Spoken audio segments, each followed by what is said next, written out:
Hi everyone, it's Dr. Whitney here, and today we're going to go over an exercise to help you feel better pressure through your core.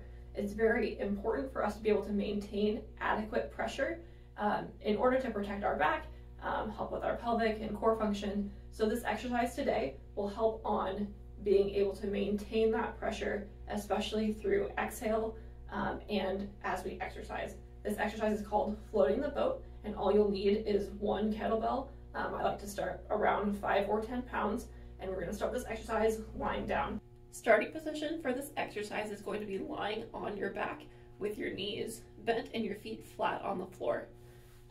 What we want to begin with is a good abdominal breath. So we're going to set our hands just inside those front hip bones, add a little bit of gentle pressure, and as we inhale, we want to feel our belly expand in 360 degrees. So in the front, sides, and back, we want to feel that pressure come in just inside the hip bones and then also in the back here. So again, we'll start with a handful of belly breaths to prep our core to get ready to work.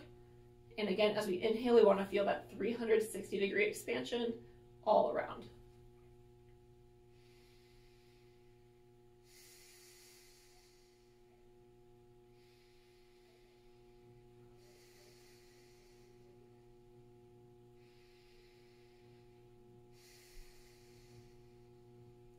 So as you can see, as I'm breathing, as that pressure comes in, my abdomen expands, and as I exhale, it goes back down. I lose the pressure in my core, and that's okay right now because I'm just lying down. I'm not under any load, so I don't need to maintain that pressure. However, when I get into exercise, into more movement, it's going to be more important to maintain that pressure so that I don't end up injuring my back or end up developing prolapse or abdominal separation, things like that. So the float the boat exercise comes in because we're going to add a weight, and we're going to set that on top of our belly. This weight is 5 pounds, and you'll notice that if you let go of all the pressure in your belly, the weight's going to drop. We're going to pretend the weight is like a boat, and we want to float the boat with the pressure in our belly. So as I inhale again now, that weight rises, and even as I exhale, I maintain that pressure, the weight doesn't sink. So we can breathe with this weight, again, focusing on helping the weight or the boat to float even as we breathe out.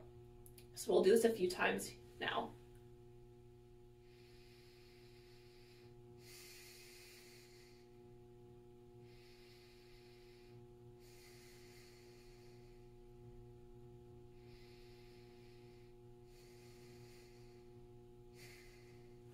You may notice that it feels much more difficult to keep that pressure as you breathe out.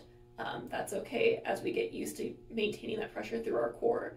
What we don't want to feel is pressure pushing down into our pelvis as we exhale. That can contribute to prolapse symptoms, and we don't want that. We want the pressure, again, dispersed evenly all 360 degrees around core.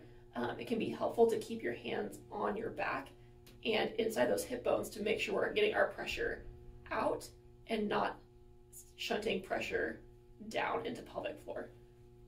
So again, hands on waist, in the back, inside those front hip bones on both sides as we inhale,